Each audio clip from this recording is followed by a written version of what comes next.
in terms of participles, those are good.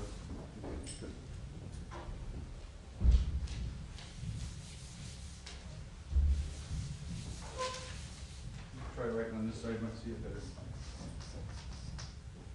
All right, we have adjectival participles and adverbial participles. Okay, adverbial participles modify the verbs. Adjectival participles operate as adjectives, right? What are the two ways an adjective can operate?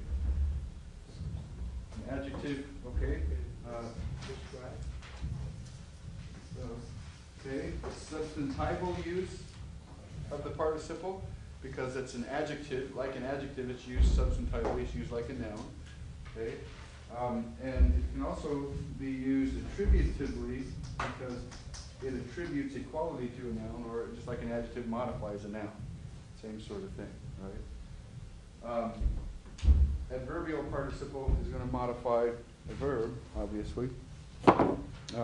Once you decide what it is, then you can deal with it in translation, of course, easier. Now, what characteristic does an adjectival participle usually have, or what word goes with it? Predicated. No. Predicated. Huh? Predicated. No. An adjectival participle often has something before it. Well, that's the definite article. The definite article. All right. Now, what's the relationship of a definite article and the adverbial participle? There isn't one. Pardon? There isn't one. There never is one. Okay. So if you ever see a participle with an article in front of it, you know right away it's going to be an adjectival participle. In other words, it's going to be used like an adjective, either attributively or substantively. If it does not have an article, it could be either one. Okay? So you can look and see. Did you ever think of, from a linguistic standpoint, did you ever think of sentences as having noun slots and verb slots and direct object slots and indirect object slots? What slot is this participle filling? If it could be filling an adjective slot, it could be filling a noun slot, it could be filling an adverb slot. And if you can think of it that way, in English, the slots are determined largely by word order. Right? I don't say, went John to the store. I say, John went to the store. And John then is filling a noun slot, particularly the subject slot. Went is filling the verb slot. I can stick things in there. John, who is a marvelous guy, went to the store around the corner. You know, I can throw all kinds of things in there, but these slots, still sort of go in a certain order. Order is not what determines the different slots in terms of parts of speech. In Greek, what is it that determines the slots more than word order? Context, some, yeah. Word order does, and word order would be part of context, but the endings. The endings and vocabulary tell you what type of word you're dealing with and the slot that it fills. So if you have a word like hamartano, I know both by vocabulary and I know by ending that I'm dealing with a verb. So that's going to work. That's going to fill a verb slot in the sentence. If I have a word like hamartolos, by vocabulary and by ending, I know that I am dealing with a noun thing, a sinner, right? So that's how those work. So let's try to go through some of the New Testament examples on page 107 and see if we can deal a little bit with how participles are used. Okay, who would like to do number 1 for us? fact, this participle use is so typical in the New Testament right here. I'll try it. Okay, give it a shot. Vin, right? Yeah. All right, give it a shot. I have am crying out with a great voice, saying, "Salvation is our God is upon the throne." Okay, very good. Do that first part again. I'm crying out with a great voice, saying, Okay, but there's no, you didn't give me a subject.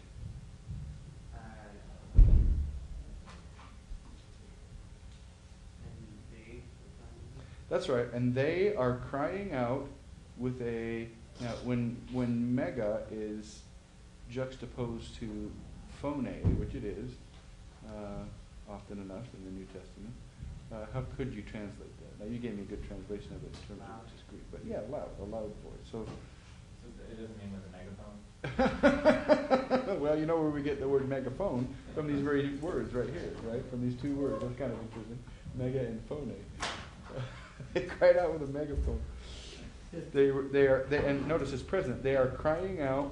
This is in the vision John is having in the throne room of heaven. And they are crying out with a loud voice, saying. Now, how would you parse legon test? Then, oh, you could do that without looking.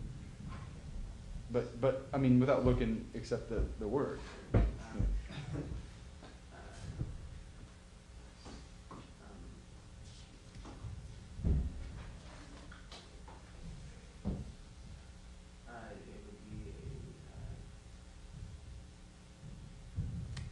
All right, now, in this case, we're going to use the context of the grammar. Yeah. And what sort of word is it, on test? On test is going to be a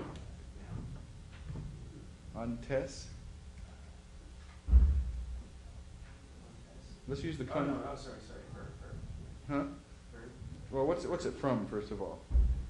Lego. It's from Lego. What kind of word is Lego? Lego is a verb. Lego is a verb. Very good. All right. Legon test then. What sort of ending is that? It's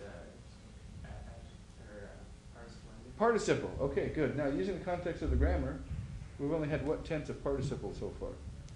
Present. Okay, so we know it's going to be a present participle. We've had active, middle, and passive. Which is this?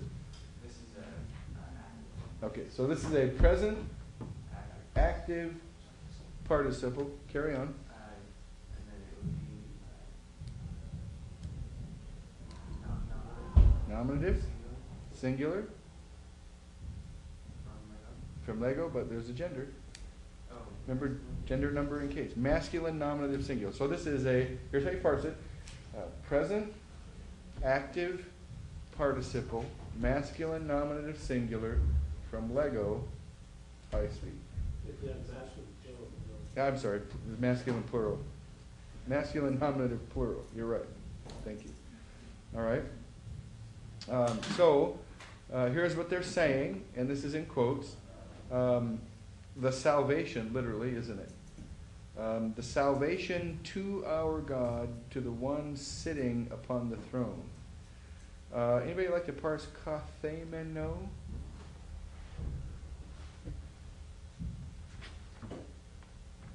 Is that a present or passive participle, but it's a deponent?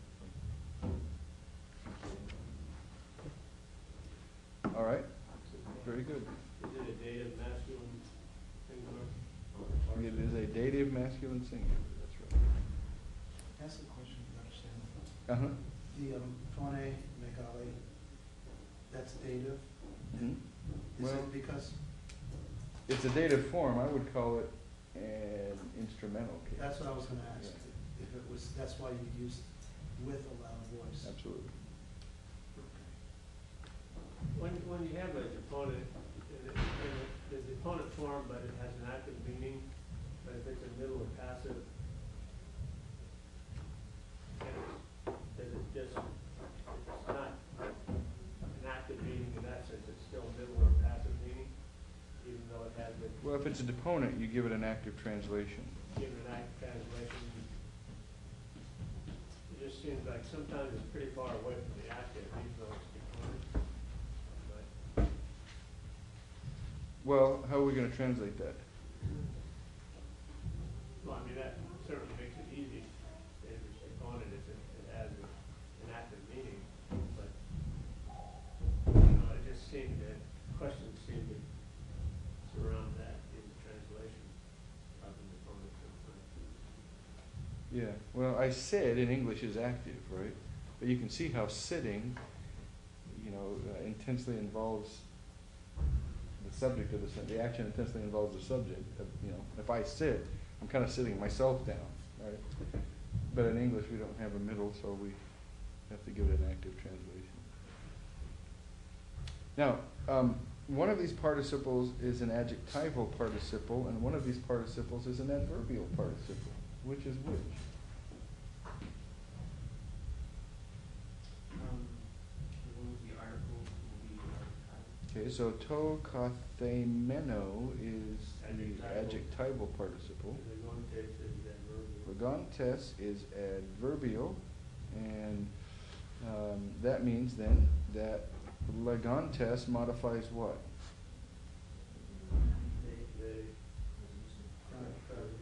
Kradzeusen, that's right. If it's adverbial, it modifies the verb.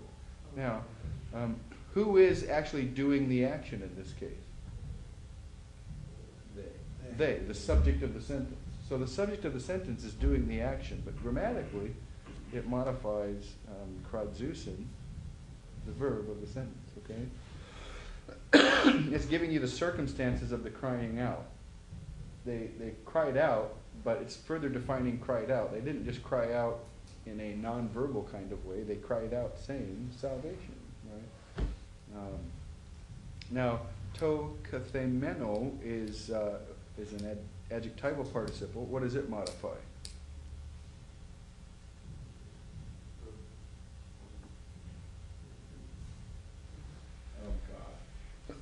That's right, it modifies God. It really is an apposition to God, isn't it? You know what the term apposition means? You ever heard that term? One noun in apposition to another noun means that it is, one noun is renaming the first noun. So God, that is the one sitting on the throne. So it's re-describing the first noun again. God and the one sitting are one and the same, right? And so you can say that that's an apposition. All right, who wants to try number 3?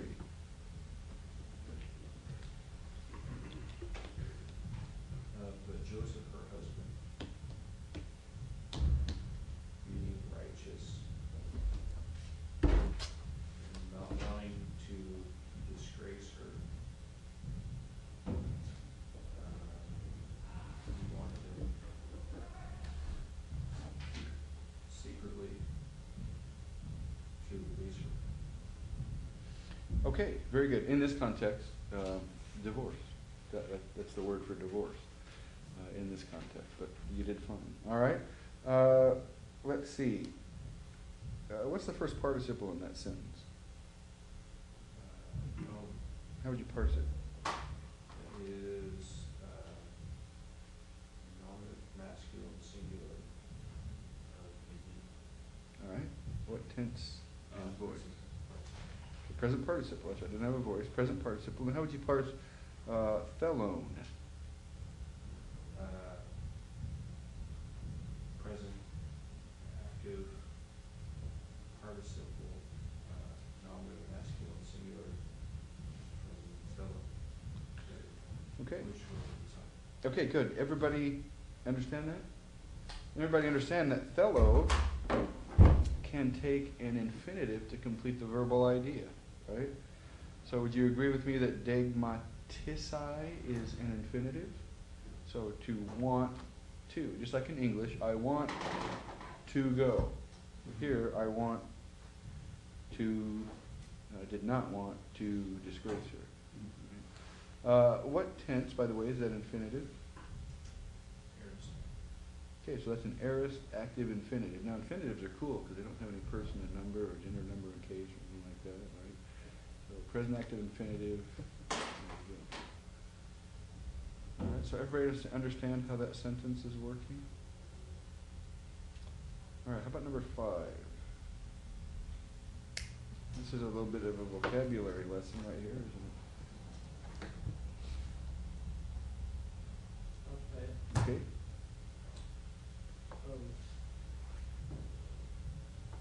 But glory and honor, Peace. I said to all those who are doing good. All right. First. Or Jew first, then Greek.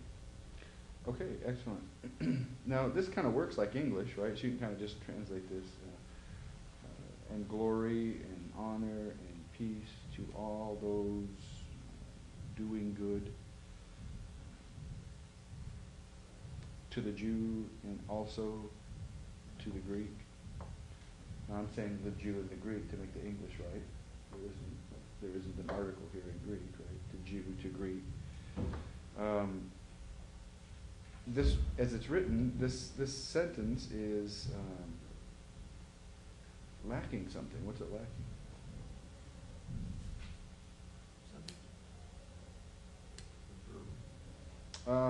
Well, let's see. It has lots of subjects: glory and honor and peace. Right? Those are all the subjects, right? So we have a compound subject, but there's not a verb here. I mean, there's not a main verb. There's not a finite verb. You know what we mean when we say a finite verb? A finite verb, if something is finite, it's limited, right? And we have something called an infinitive. Did you ever pick up on that? An infinitive is not limited, so there is no person and number with an infinitive. Just, we had aorist active infinitive. It's not limited. The form is not limited to person and number. A finite verb, the form is limited to person and number, either first person, second person, third person, singular or plural, right? Now, a participle is not a finite verb because it's not limited to person and number either. So we don't have a finite verb. In other words, a finite verb is a normal verb that would be the verb, the main verb of a sentence. We don't have one here. We can assume that the author here, who is Paul, wants to imply a form of ame, probably in the subjunctive, right? May glory and honor and peace be to those who are accomplishing. Maybe a good translation of that would be to all those who are accomplishing the good thing. I'd like to look in the context. I didn't take the time to do it, but I'd like to look in the context and see if I could figure out what the good thing is, because it's interesting that there's an article there. I wonder if there's not a particular good thing he's referring to rather than just good in general, right? It makes me think in that direction. And then the te is interesting. Te is like de. It doesn't come before the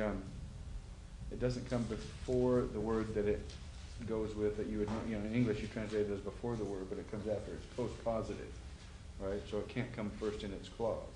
Well, de doesn't come before the word that it is modifying.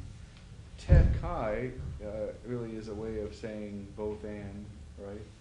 So, but then you have the proton here, which kind of messes that up. So I would probably translate that both to the Jew and also to the Greek, something like that. I think that kind of gets the idea across. Okay, very good. Who'd like to do number 7? Okay. All right. Cyrus, right? Yes. Adam? Yes. Robert? Okay, good. Oh, I don't want to do this one. We're with you, man. We'll help you a lot. And not finding the body, or his body. Anybody know what that word is, or where it comes from? Wait, I might have it in my notes. Aelphon. You know Aelphon, right? I mean, you will know Aelphon before too long very well. Erkamai, Alusamai, Aelphon. Okay. So Aelphon is what tense? Eris? Aorist. It's from erkamai, it's an aorist, so if it's from erkamai and it's an aorist, it's what kind of aorist? Second aorist. Okay, because I have stem change and I have on as an ending. So I have endings that look like the imperfect, on, es, amen, eta, on, but it's a second aorist, so aophon. Now, on is always an ambiguous ending, isn't it? Because it could be first singular, it could be third plural. In this context, it is Third floor. that's right. Okay. Okay, so, not finding his body, they went saying and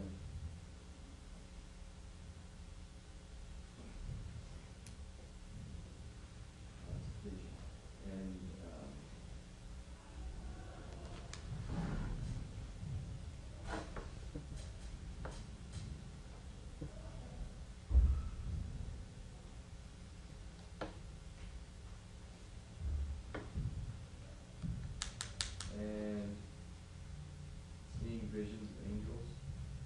Okay. All right. Now this one is a little bit hard.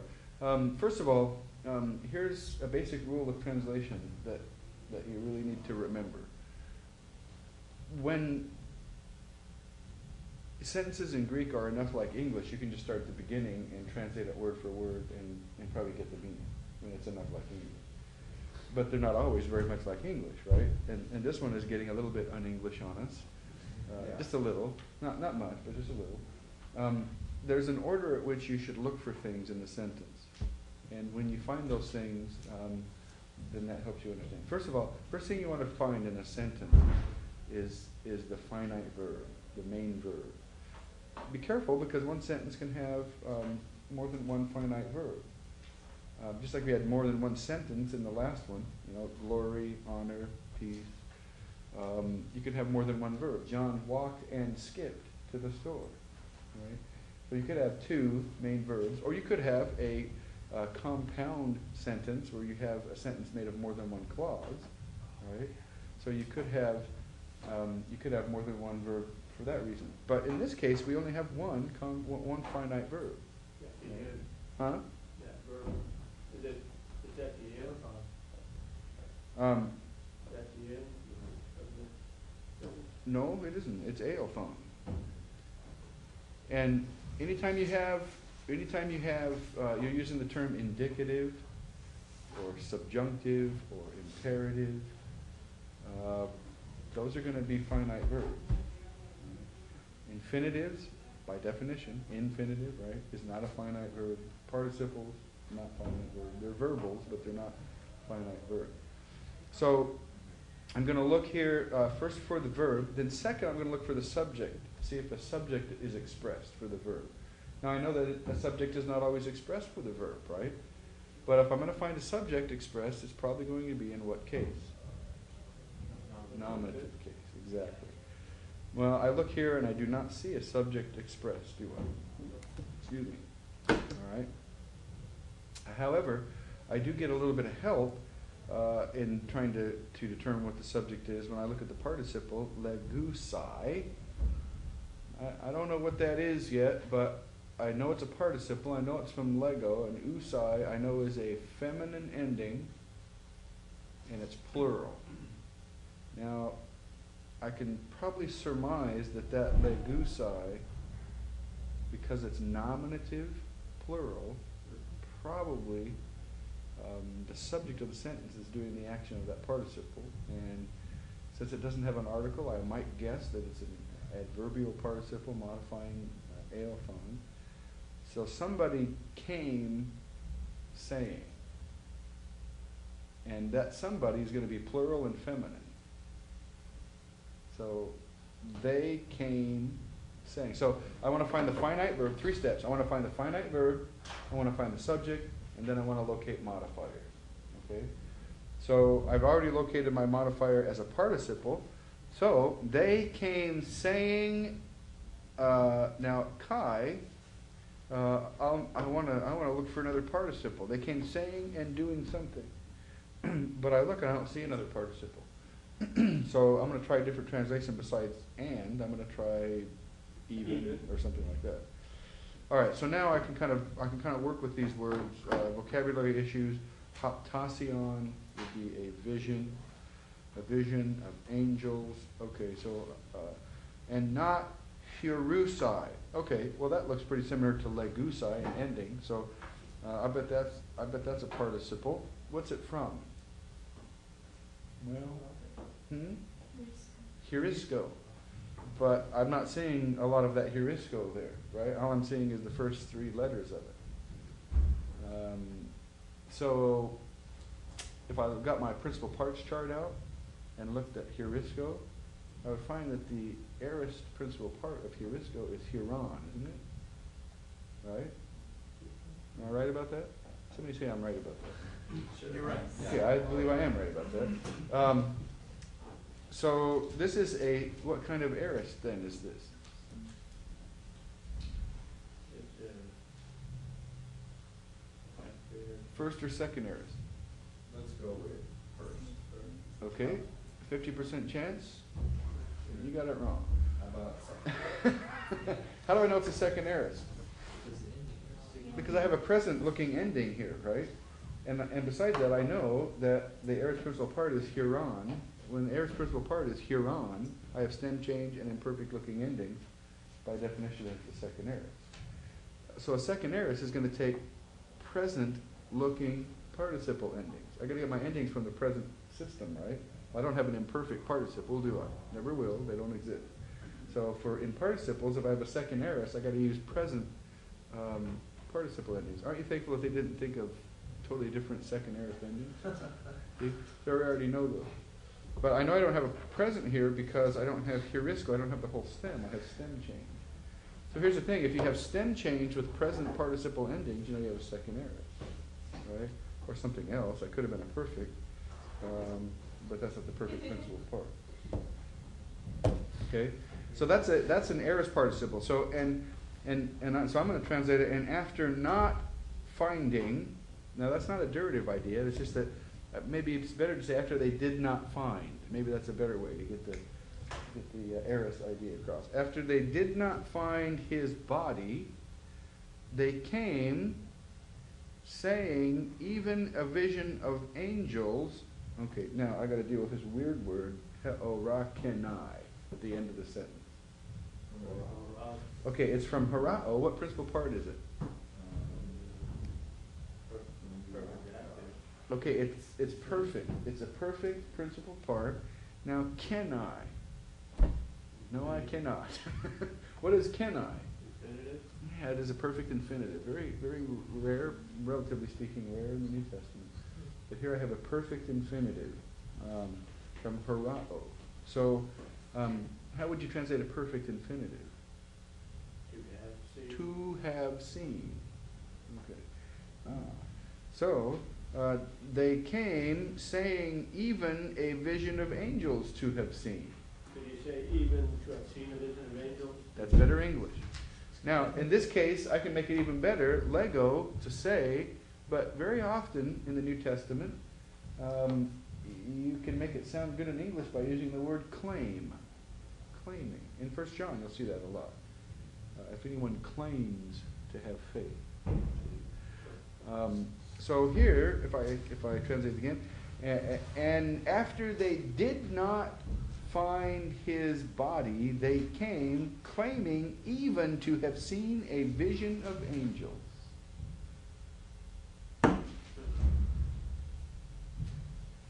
Luke's hard. Luke's some of the hardest Greek in the New Testament. How did you incorporate it? Did you say that again? I can do it again. Nothing up my sleeves? There I go. And after they did not find his body, now I'm putting the they in there because, just to smooth it out.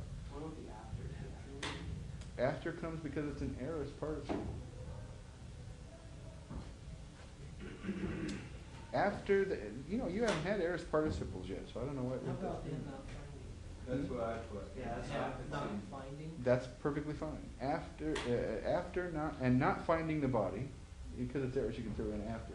And after not finding the body. That would destroy aorist, wouldn't it? Hmm? If you have an active part, would that make it like more like a imperfect? All right, trust me on this, because we're gonna talk about that in the next chapter, Okay. and you'll see it. After they did not find his body, and the reason I'm putting they did not find in there is to get the aorist and not the derivative thing in there. That's why I'm throwing the they in there, right? After they did not find his body, they came claiming even to have seen a vision of angels. Does that answer your question? I'll do it again. I mean, once I've done it once, I can do it again. And after they did not find his body, they came, claiming even to have seen a vision of angels. Are you wondering where I'm throwing the chi in there? Even. When I did it, I didn't think that Kurosai Mm-hmm. was, I translated it, it's just put, and not finding his body, they went speaking of, and. Yeah, and that's perfectly fine because you haven't had aorist participles yet anyway. But that's a Angels they beheld, because I, and but a vision of angels they beheld. Yeah, that's kind of an NIV translation.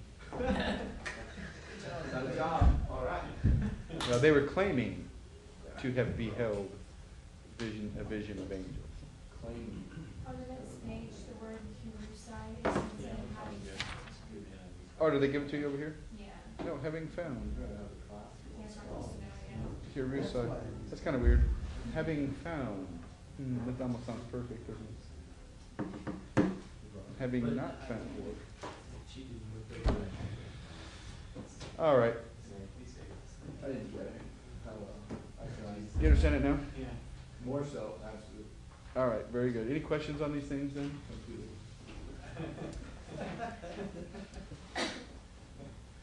It's going to take a while for participles to work their way into your psyche, to become part of your culture and lifestyle. But that's okay. It's just going to take a while, but it'll happen. It'll happen. I mean, pretty soon it'll be a piece of cake. You haven't seen anything yet. Wait till you have to get used to genitive absolutes. I refuse. All right. Why don't you pop your homework over to Joe, and by the time we get to the break, I'll pick it up. And then we'll turn to 109 in our grammar, and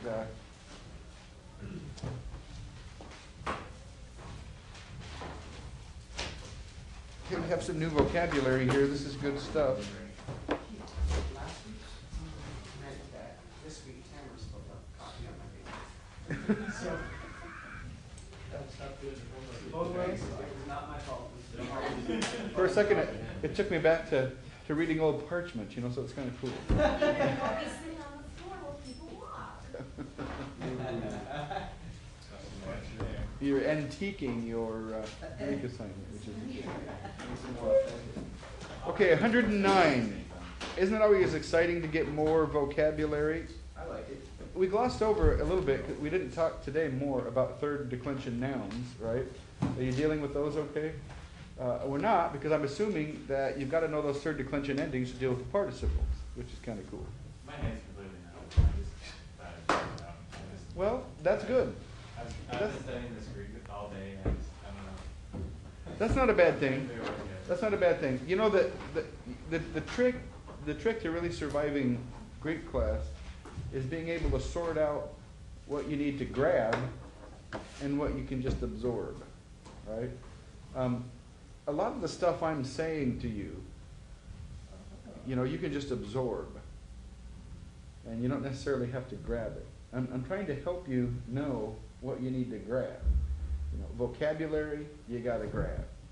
The endings, you got to grab. I'm telling you that the uses of the participle, you need to be trying to grab, but it's also going to be an absorption thing, so don't worry about that too much. Right? But when I'm going on about, labials and dentals and, what letters do and all that kind of stuff, that's when you just relax and just let some of it absorb, and you'll hear it over and over, and it's okay. If you get freaked out because I don't know what a labial is, and you're not going to see that on the test anyway.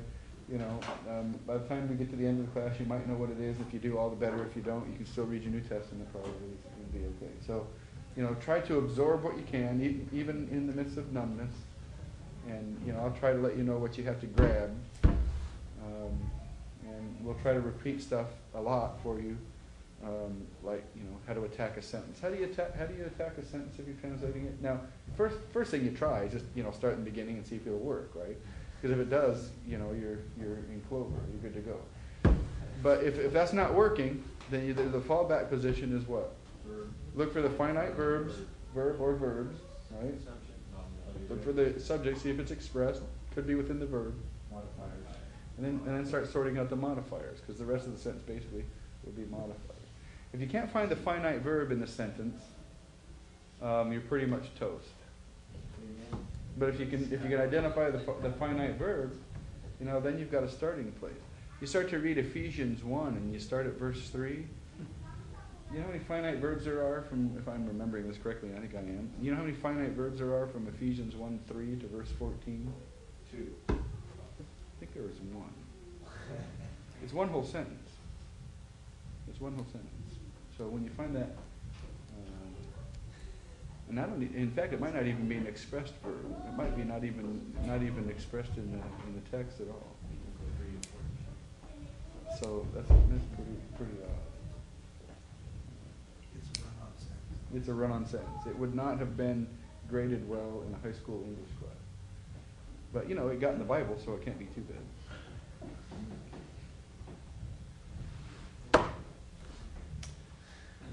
All right, page 109 then, vocabulary. This is exciting that we get some new vocabulary today. These aren't just principal parts here, this is new stuff. Right? Aspodzomai. Say that? Aspodzomai. Very good. I greet, I salute. Kathidzo. Kathidzo. I sit. Cathedral. Comes from that. That's kind of interesting. Oh. Ow. Mater, matras, hey. Mater, matras, hey. Mother. Noun, you know, that's not hard to remember. How did you pronounce that? Mater. Mater? Mhm. Why not mater? Oh, I'm sorry, because I mispronounced it. Mater. Mater. Is it pop tail? Well,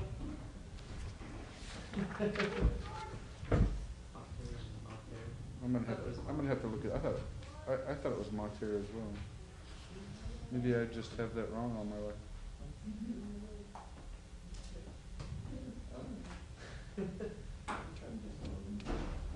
Yeah, mater, I guess it is. I guess I'm just confusing it with pater. Yeah, it's mater, matros, matriarchal. I guess that makes sense. All right, paraginomai. Paraginomai. I come, I arrive. What does para mean? 2 or 4. No, that's pros. Beside or along? Beside. Beside. Parallel. Remember parallel? Alongside. So I am, I become, alongside. Means I arrive. You can't always do that, you know. You can't always predict the meaning of a compound verb, you know, by the root meaning of the preposition and the root meaning of the verb. You can't always predict it. Once you know it, a lot of times you can understand it, but you can't even always understand it.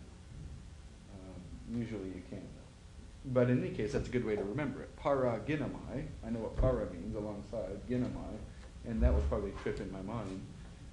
I arrive. Is that similar to parakletos, one alongside? The parakletos is the kletos part's from kaleo, to call. So that's to be called alongside.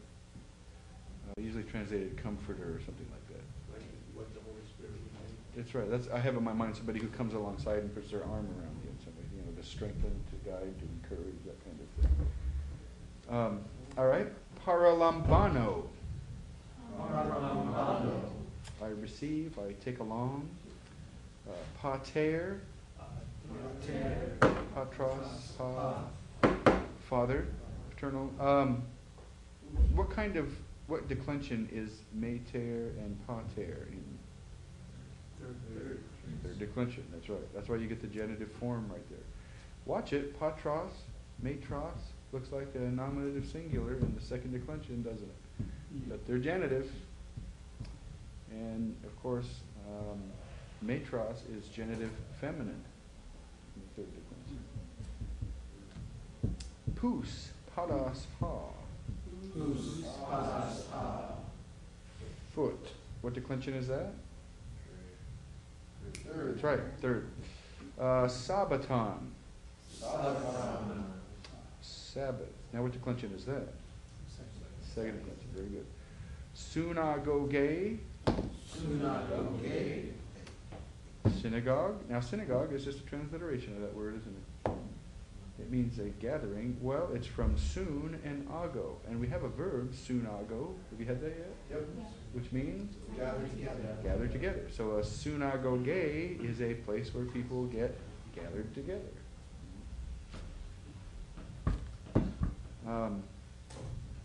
Care.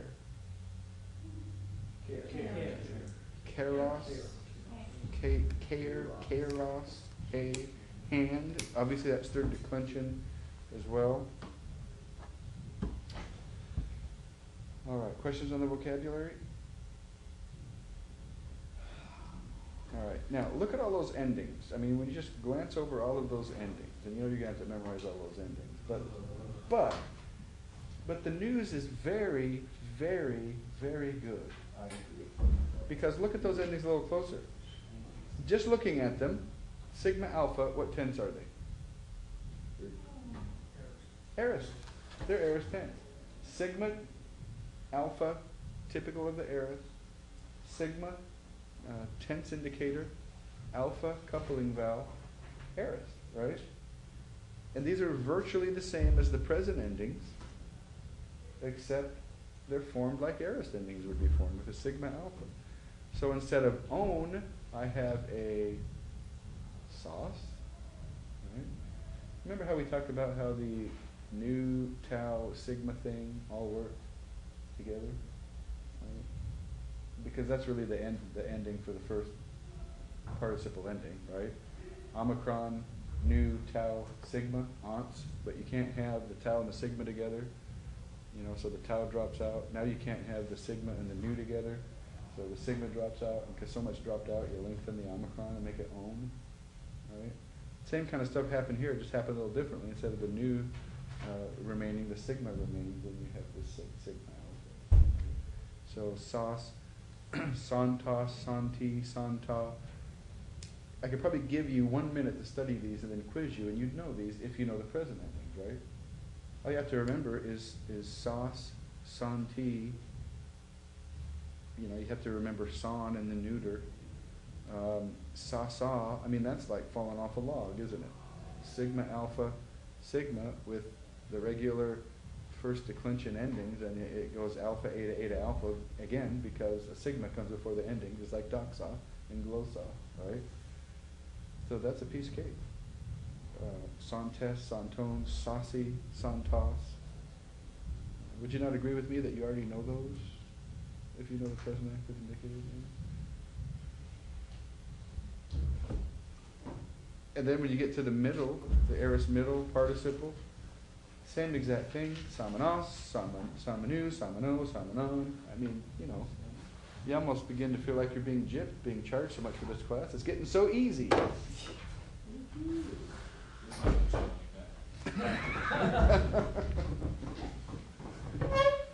See the patterns there? With the feminine, samane, ace, a, ain, ion, isos, right? Ion, isos. So that's pretty obvious how those go together.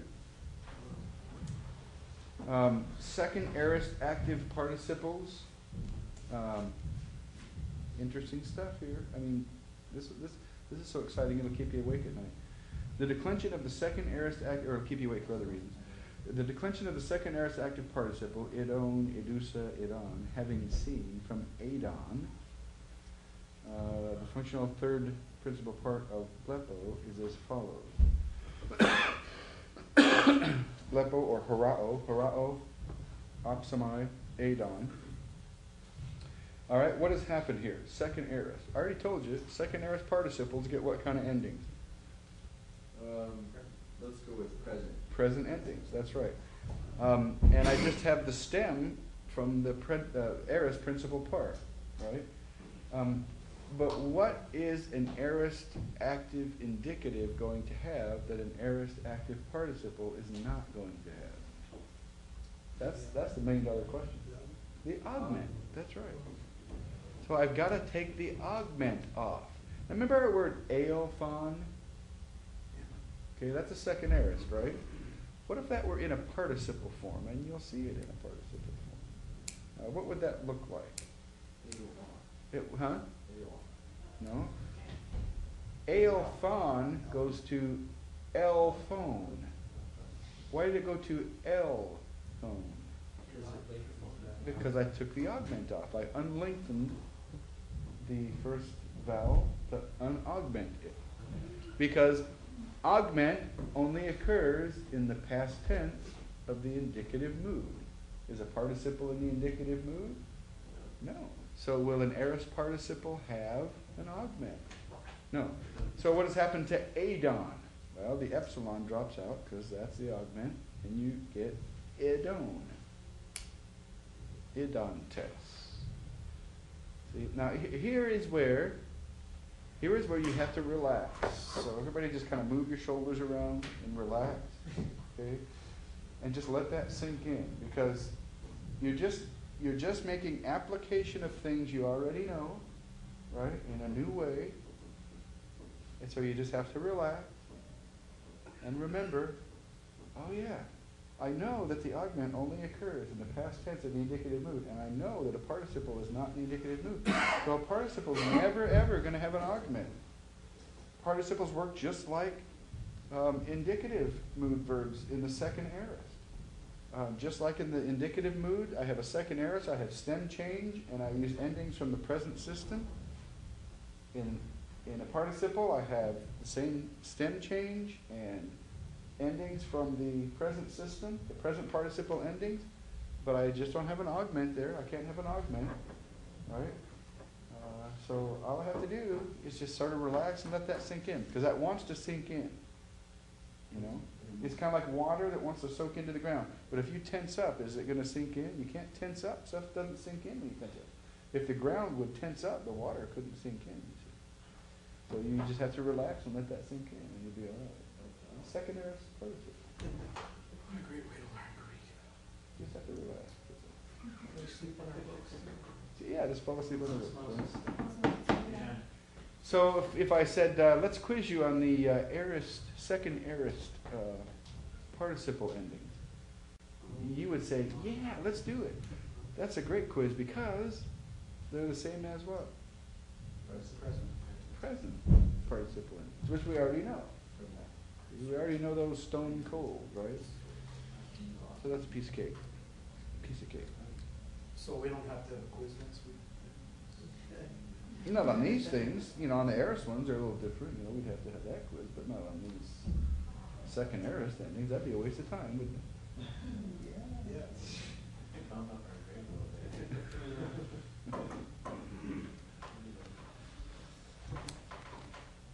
Yeah, I look at the middle of page 111. You can see some things pretty interesting. Ago, I lead, aorist principal part, agagon, that's second aorist, right? What's the participle?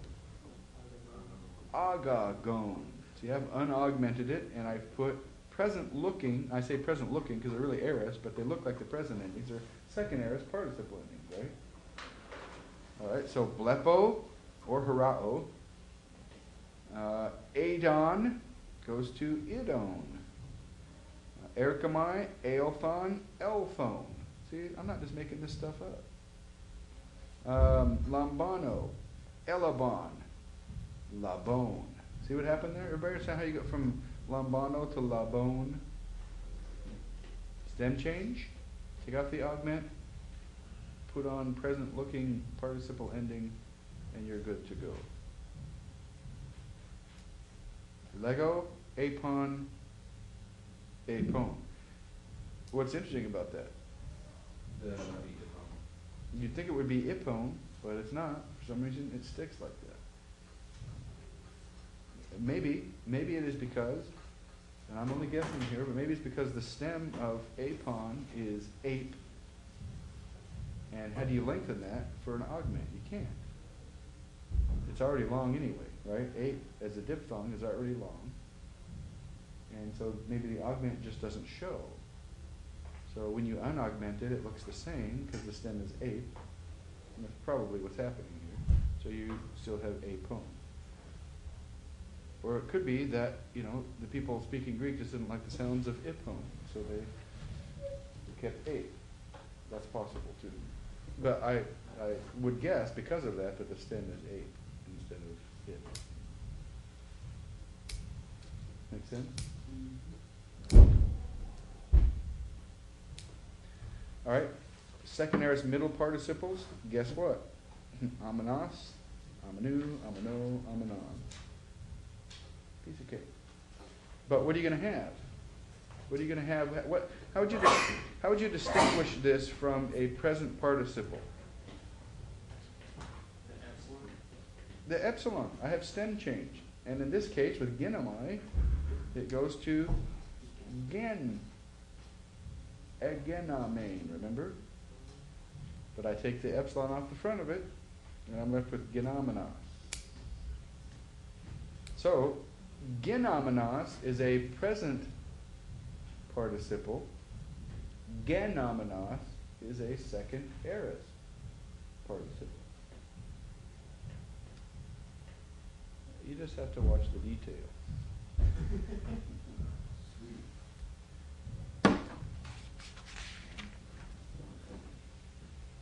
All right.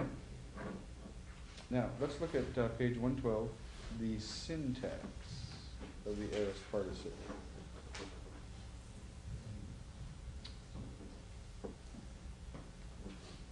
This author is quite up to date in, as I mentioned before, in his understanding of the grammar of participles. I think it's a silly understanding, to be honest with you. Let's just take a look at it and see. The syntax of aorist tense participles is the same as that of present tense participles. From that standpoint, they have the same adjectival and adverbial functions and occur the same attributive, substantive, predicate constructions. So when you're learning this stuff about participles, adverbial, adjectival, it's going to work with all the tenses, of course, of participles. Aorist participles, perfect participles, and all of that. That's what he's saying. Like all participles, the aorist participle does not denote any particular time of action. Now, that's true when you're outside the indicative mood. Tense does not indicate time of action in an absolute sense. Right?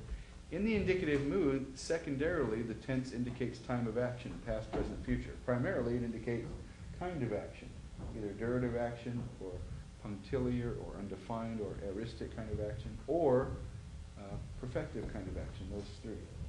When you get outside the indicative mood, you have kind of action, and then the time of action is not there from an absolute standpoint. All right. Reading on, the tense denotes simple or undefined action in the aorist. Right. In actual practice, and this is what just kills me. Okay. In theory, grammatically, he's saying there's absolutely no time consideration or time difference between the present and aorist participle. All right. He's making that statement grammatically. In actual practice, however, now, grammar is descriptive, isn't it? It seems to me that actual practice ought to be defining how we describe the grammar and not some sort of theoretical whatever. In actual practice, an aorist tense participle often expresses action that is prior to the action of the main verb. Okay? In actual practice, an aorist tense participle often expresses. Right?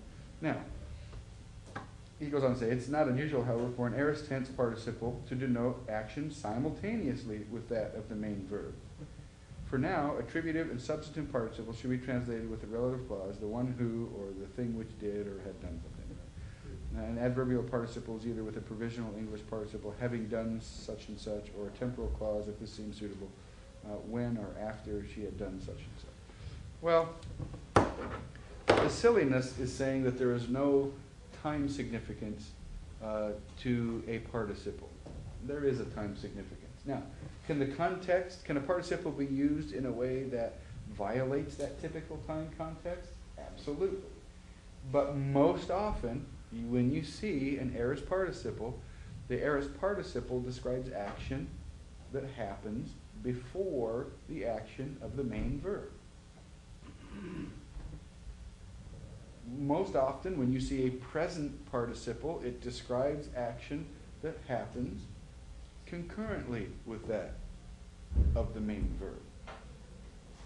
Right? So, chewing my meat, while chewing my meat, present tense participle, I bit my tongue. Right? Those actions happen at the same time, I'm saying. But an aorist participle, I could say, after I ate, I felt very full. Okay, what came first? Eating, that's the participle. Feeling full came afterward. Now, don't be confused. For an aorist participle, the action happens before the action of the main verb, typically. I have to translate it with the word after. Why? Because after is connected to the action of the main verb. After I ate, after eating, I felt full. After eating, I felt full. You know what I mean? That's why we translate it that way. In that example, exactly. So that would be the same as having eaten. Like it says having found, and after finding, they're the same. Yes. Now I would like to say having eaten as a perfect participle. Having eaten, I felt full.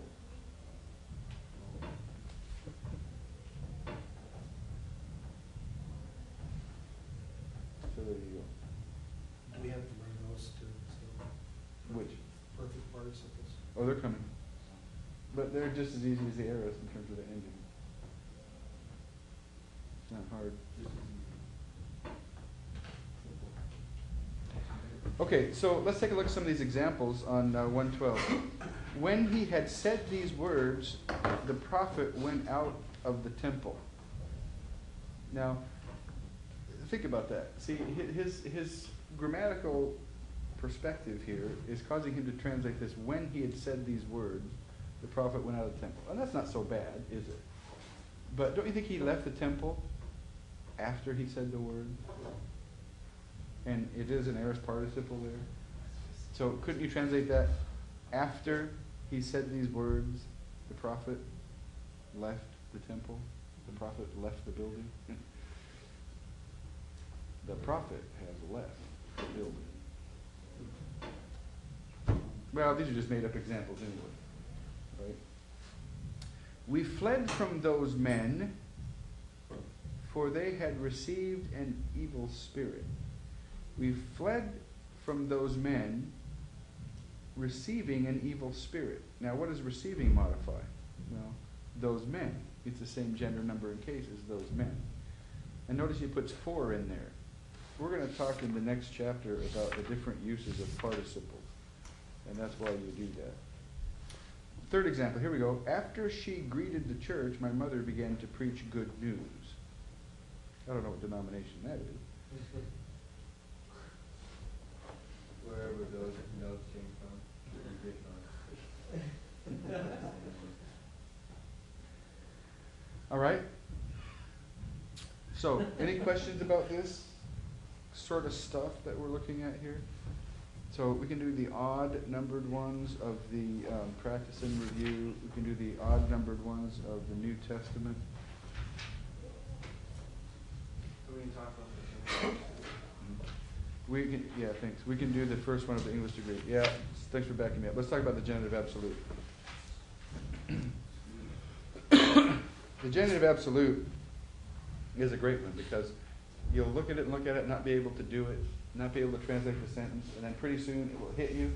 That's a genitive absolute, and you'll just want to laugh. You'll just want to laugh. Right? What is a genitive absolute? Well, let's read it. Usually the case of a participle and its subject is determined by its relationship to the rest of the sentence. If the participle modifies the subject of the sentence, it will be in the nominative case.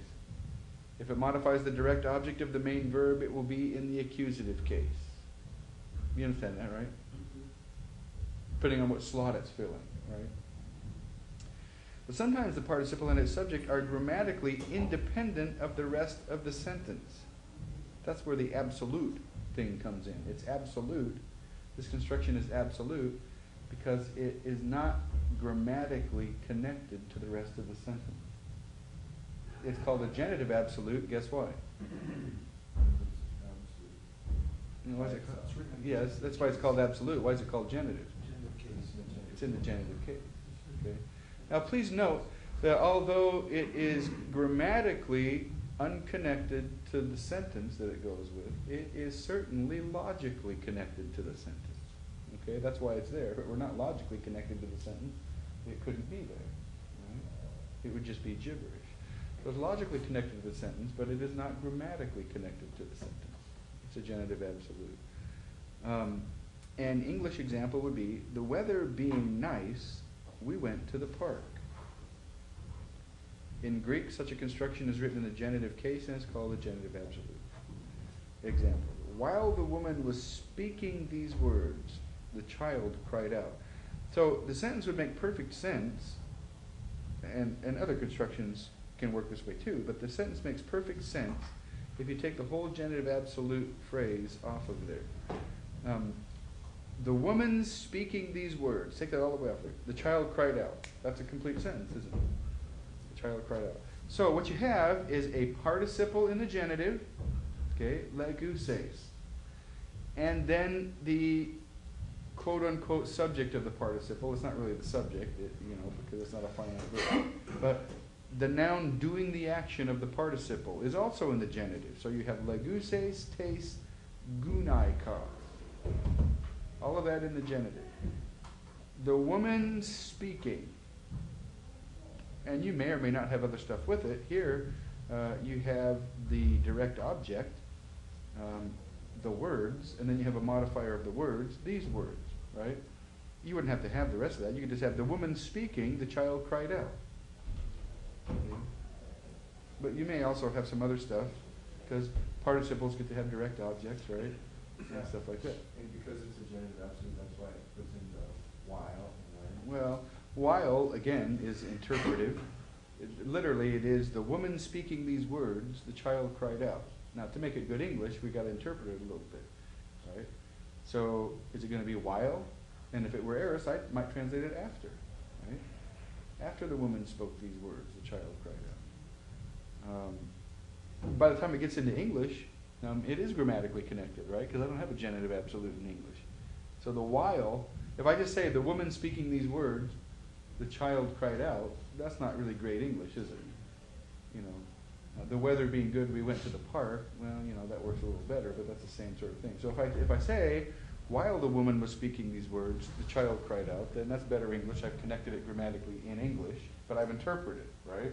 I've interpreted that participle, that genitive absolute, as having a temporal significance. But if you said after, it would have been an aorist.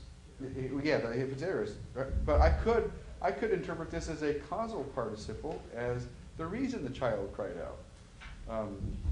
Because the woman said these words, the child cried out. And what did she say?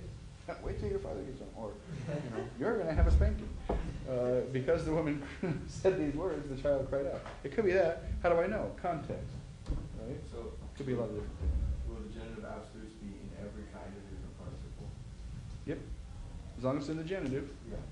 But it would be present active. Yep. Absolutely. Could be in anything as long as it's in the genitive. And there would be a participle in the genitive and a noun in the genitive. And the noun in the genitive is indicating the entity that is doing the action of the participle. The subject of the participle, but you can't really use those terms, right? See, that makes sense. I mean, it makes perfect sense. It's just that when you're translating, you forget about this. And you try to make it connected grammatically, and you can't. And you go, how does this work? How does this work? And then you go, genitive absolute. You're already trying to say of the. Not gonna work in the generator. So the article on that then is just because it goes along with them, it's just kind of like a connecting.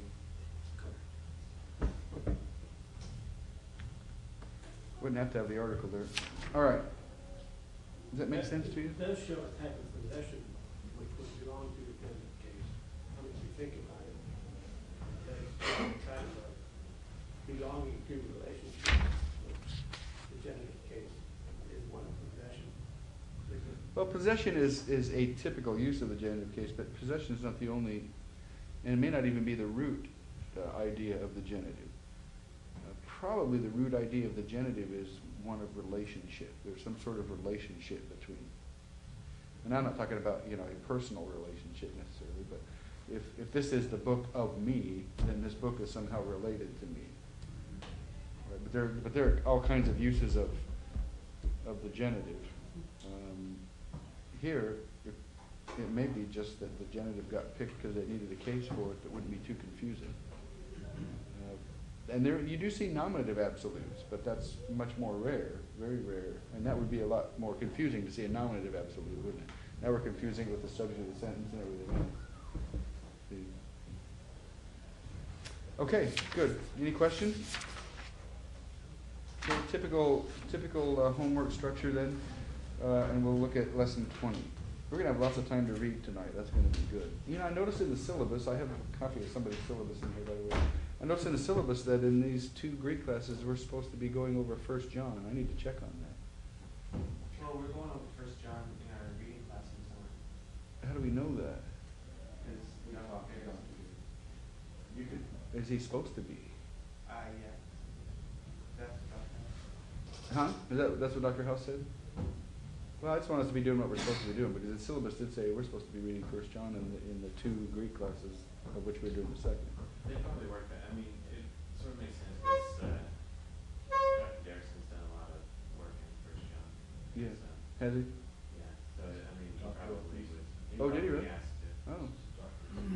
Is it really? Nelson Study Bible. Huh? Yeah, he did the notes in the study, in the Nelson Study Bible on First. Did he really? John. Yeah, he's written several articles. Oh, he's an animal then, isn't he? Yeah. Yeah. So Well, that- he should do 1 John then. We call him Dr. Vantos. Yeah. Dr. But Wilkes. he says life is easy. After that. I had a Greek professor, we called that in seminary. That's kind of funny. Wanna know what we call you? No, I determined a long time ago it's better if you don't know what people think about you.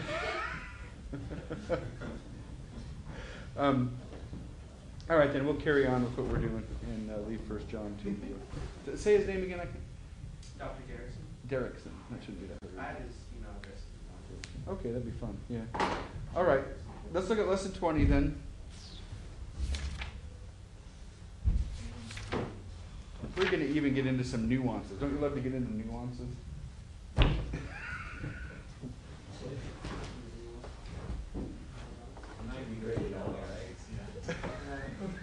Hold on.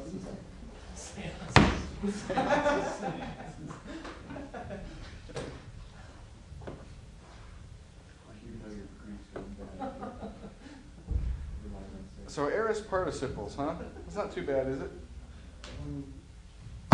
All right, vocabulary then. Top of page 116.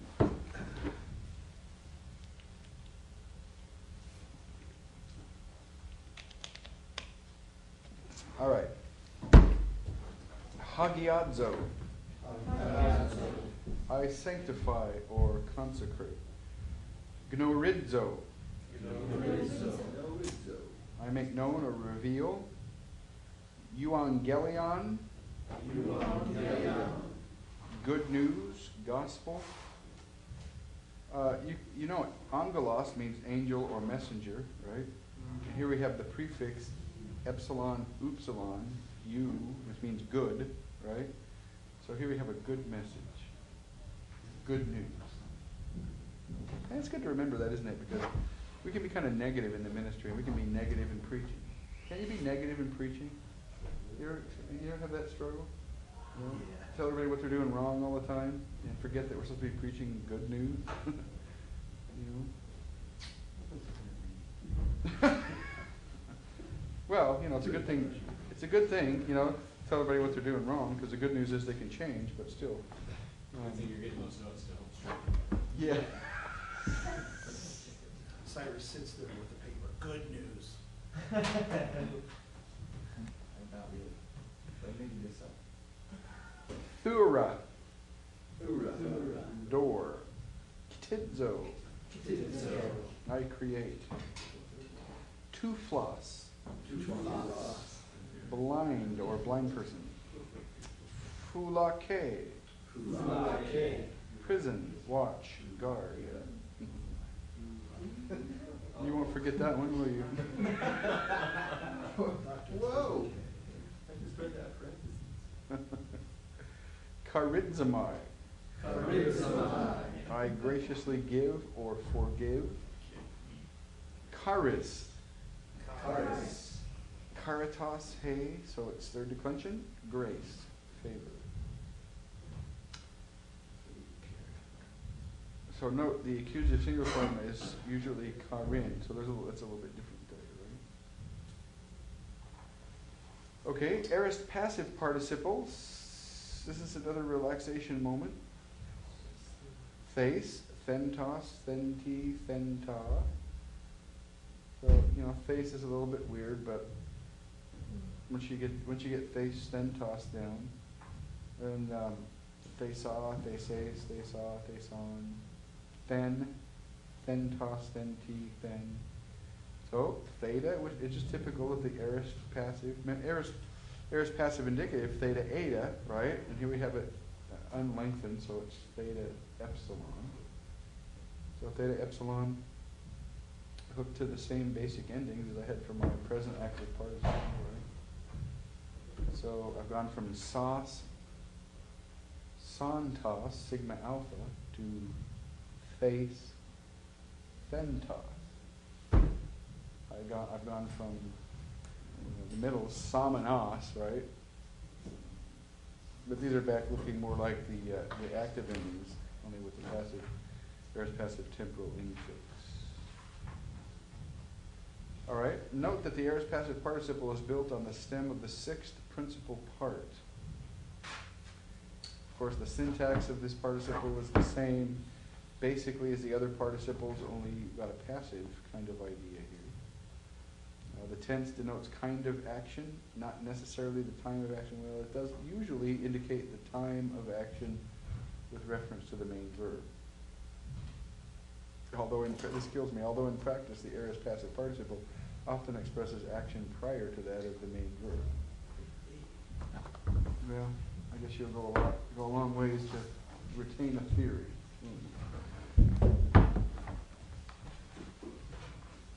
So, having been healed.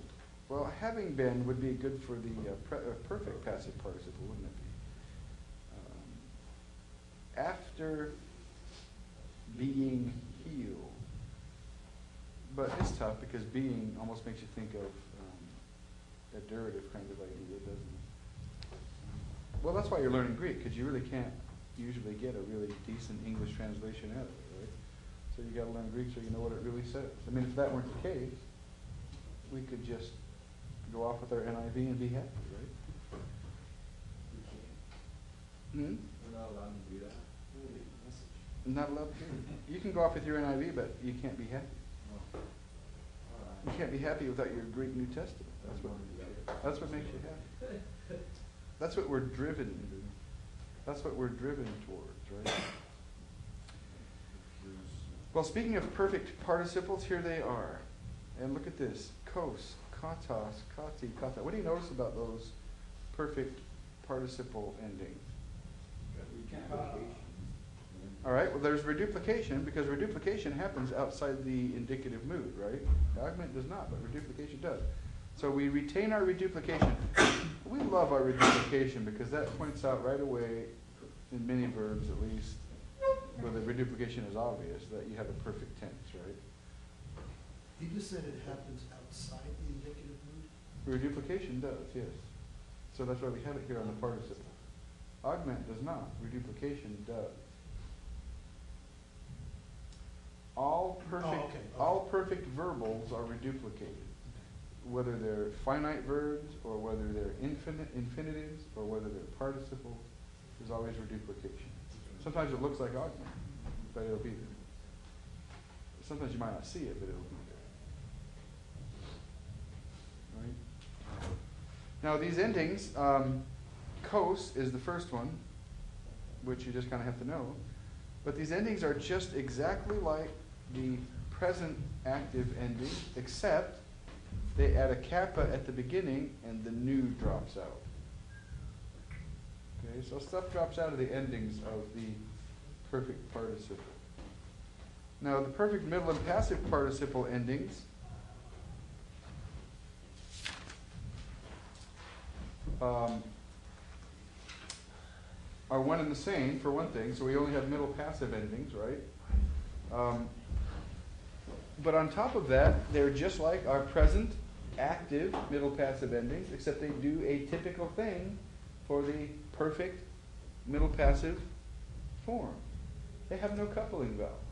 Remember my, psi, tai, metha, ste, ntai, which is really weird, right? Well, instead of amenos, here I just have menos. So that's another relaxation moment. Just remember that characteristic of the perfect middle passive is they don't have coupling vowel. So this is not too tough to deal with, because when I see my reduplication and menos, lelumenos, just a little bit of relaxation kind of thought right there tells me I'm dealing with a perfect, and menos has got to be middle or passive, and the os part of that. And I'm a little freaked out now for my third declension experience, right? But I might venture a guess and say the os part of that's probably masculine nominative singular. Well, remember all the men, the menoses, right? Amenos, amenu, those are like second declension, so I don't have to worry about my third declension problem. Antas, with the nu, that's the third declension thing, right? Nu, tau, but the amenos, that's second declension. So the thing to do with that is just let that soak in, let that rain on your brain on many different occasions, and just let it soak in. Right? Sometimes it'll soak all the way through, and you'll forget it, but that's good, because you want this to soak all the way through several times. You want to forget this several times, because if you forget it enough and remember it again, sometime you'll remember it forever. So forgetting is good. That last time you remember. Yeah? The last time you forget it is a good time to forget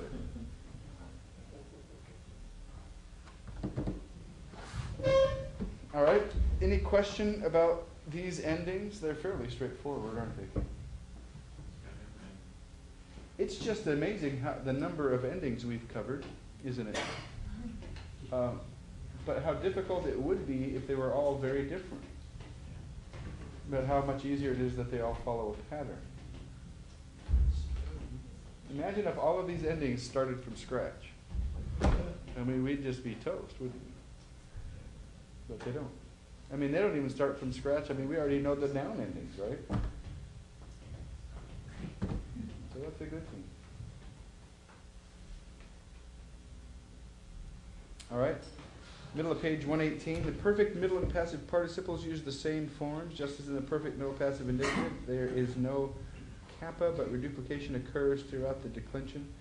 It is declined according to the second declension in the masculine, and neuter according to the first declension in the feminine. The accent is retentive. The syntax of these participles is the same as the other ones, basically. All right, let's look at an example. The blind man who had been healed presented a gift in the temple. Here, what kind of participle is this? What word in that sentence is the participle, and what kind is it? Okay, tetherapumenos. Now, you can look at that already. You can see teth, reduplication, menos, middle passive form, right? In this context, passive. Tetherapumenos. What kind of participle is that? Other than, I'm not talking about the parsing, I'm talking about the syntax of it. Huh? Adjectival participle. That's right. And as an adjectival, what kind of adjectival participle is it? Nominative. Yeah, but I don't mean parsing, I mean syntax. Substantive. Nope. Attributive, because it's modifying two flaws, isn't it? Oh, yeah. So what position is the participle in with relation to two flaws? Huh? Attributive. Attributive position, and it's an attributive participle. Amazing how things go together. Right? Remember the rule for determining whether something's in the attributive or predicate position? What's the rule? That's the article. Now, Mhm. it's the attribute. Nope, that's not it. That's not quite it. Hmm? No, here's the rule. If the noun has, If the noun has the article, and the modifier modifier does doesn't, not. it's always. Predicate position. Whatever the order is, if the noun has the article, that is, if the article comes right before the noun, and the modifier does not have an article right before it, that's predicate position. All other cases, if it doesn't match that rule, all other cases, attributive position. Okay? So this is attributive position. All right, having come to believe in God, our sister began to preach the word. Don't brothers ever preach in this book? She's speaking to her to kids though. Oh, okay, that's a good thing.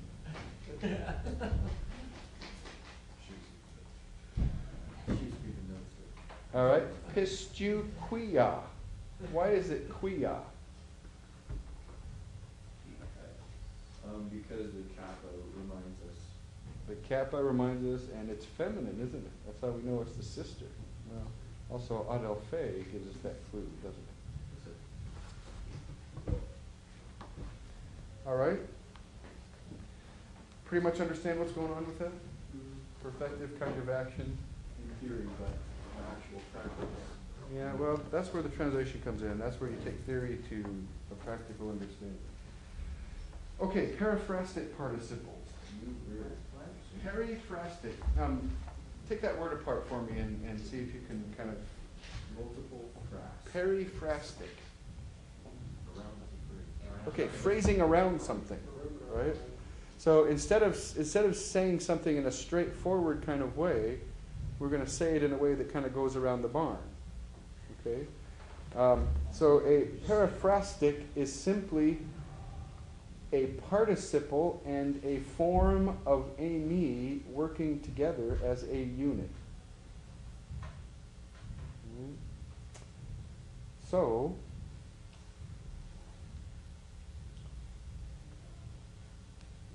let's look at that first example. Ha didaskalos tes dikaiosune, the teacher of righteousness. Now he just gives a modifier for the noun there, right? Ein baptizon ente eremo, was baptizing in the desert. Now, what is ein? Okay, imperfect of ami. What is baptizon? Well, it's a present active participle, masculine nominative singular from baptizo, I baptize. Right? Well, this is a periphrastic. These are working together. Was baptizing. So it takes the present participle, which is durative in its kind of action, and puts that durative action in the past. Now you could say exactly the same thing, and I wouldn't say exactly, but you could say basically the same thing by simply using the imperfect tense, right? And that's right. So if we were looking, the verb there would be aim, right? Well, the finite verb is aim, but the finite verb is also in a periphrastic construction. So It's like the whole construction acting is like finite. that whole construction kind of acts like the finite verb. Now, if you were going to diagram, I'm not sure, I guess there's different ways you could diagram. You could diagram the participle as modifying the verb, but I might like to diagram a periphrastic like that, just kind of as the finite verb of ami and the participle kind of working as a unit, because that's really what they're doing. And this is not unlike English, because English does this all the time. in our translation of that, that's perfectly good English, and it's in a perfectly strict translation of the Greek, isn't it? Was baptizing. Now, that's just how I would translate an imperfect anyway. Well, if I can already do that with the imperfect, then why would I want to use a paraphrastic? Well, there might be a couple different reasons. For one thing, it's useful to be able to say the same or similar things in different ways so that language doesn't get too monotonous, right? To change it up so that I'm not saying the same thing the same way over and over again. But I might use a paraphrastic like this, well, kind of along the idea of monotony. I might use a paraphrastic like this to kind of slow the reader down a little bit, do something a little bit different, get their attention, you know, that kind of thing. But I might also use it to emphasize the durative nature of what's going on. You know, now imperfect is already durative. And well, why am I adding a present participle to an imperfect tense of a me? Well, maybe, and you can, you know, if the context is allowing this or pushing in that direction, maybe the idea is that the durative nature of what's happening is being emphasized. So, you know, maybe he kept on baptizing in the desert, or he continually baptized in the desert, or something like that. So, paraphrastics. Let us take out our New Testaments and look at a marvelous paraphrastic in the book of Ephesians. All right, I can deal with that. If you take your Bible and look at the book of Ephesians, and look at chapter 2, you're probably familiar with Ephesians 2, 8 through 10 particularly, but let's look at verse 8. Anybody quote Ephesians 2, 8? Therefore, having been justified, no, isn't that right? By grace you've been saved through faith. All right. Say it again now. By grace are you saved through faith. Okay, for by grace are you saved through faith, and this not of yourselves, it is a work of God. Okay, take a look at Ephesians 2, 8. Let's look at it in the real Bible and see what it really says. All right? Now, we know gar, the second word, gar, for. Te karati. Now, we just had that vocabulary word. Charis. Right? Charis, caritas, grace. All right? So, what gender number and case is this? Dative. Singular. Feminine. How do you know it's feminine? Because te is with it. If te weren't there, how would you know? You just have to know from the vocabulary, right? So grace is feminine. All right. So this is a dative form. I would say it's an instrumental. It's certainly a dative of instrument, at least, or it's an instrumental case. For by grace, este. You are. Okay, so that is a present tense of me, isn't it? All right, sesosmenoi. Wow, what would you do with that? Sesosmenoi. I go with the reduplication and the set. Okay, we have ses, so we have reduplication. So if that theory holds, we have a perfect. If it's a perfect, what would menoi be? Middle passive participle ending, right? Masculine, nominative, plural. And that's what it turns out to be. You see that? Can you recognize that ending right there? Menoi doesn't have a coupling vowel. Okay, so it's a middle passive. In this context, we know it's passive, right? So it's a perfect passive participle, masculine, nominative, plural, from sozo, I save. All right. Dia pisteos. Now, pisteos is a third declension noun. It is, the vocabulary is pistis, and the genitive form is pisteos. Kind of odd. Third declension noun gets a little squirrely on us, right? Dia with the genitive is through faith. All right, and then the rest, and this not from us, ta, doron, the gift of God. And this, not from us, the gift of God. Now, we want to put in, it is the gift of God. Right? Very often, the equative verb is understood in a sentence. Okay, so, for by grace you are what? Having saved, or Passive. having been saved. That's right, literally. For by grace you are having been saved through faith. All right? Now, here's the point. The perfect participle being in the perfect means what? You came to a point of salvation and the results continue on. Right? Now, when you have the periphrastic with the present of Amy, what part of that do you think is being emphasized? The point of salvation or the results continuing on? The results. You can have a perfect tense verb, right? And the context shows you that the results are being, it's the results that are of concern, being emphasized. Here the context strongly says that because the periphrastic is telling you that. You are having been saved. Right? So I came to a point of salvation and I remain saved, but in this context, the remaining saved is the part that I'm emphasizing. So I'll give it this translation. For by grace you stand saved through faith. Now, is it telling me that I enter into salvation by grace through faith? Yes, it's telling me that. But what it's emphasizing is that I remain saved. I stand saved by grace through faith. What gets you saved? Grace through faith. What keeps you saved? Grace through faith. See, I stay saved in the same way I get saved. Now, what does that tell you about the possibility of you losing your salvation? What do you do to stay saved? Nada. Then what can you do to get unsaved? Nada. See? So this turns out to be a great passage for the security of the saint, doesn't it? So it is true, you could say this verse teaches that we enter into salvation by grace and by faith. That's really not what it's saying. What it's really saying is that we stay saved by grace through faith. Pretty amazing, isn't it? That's the periphrastic.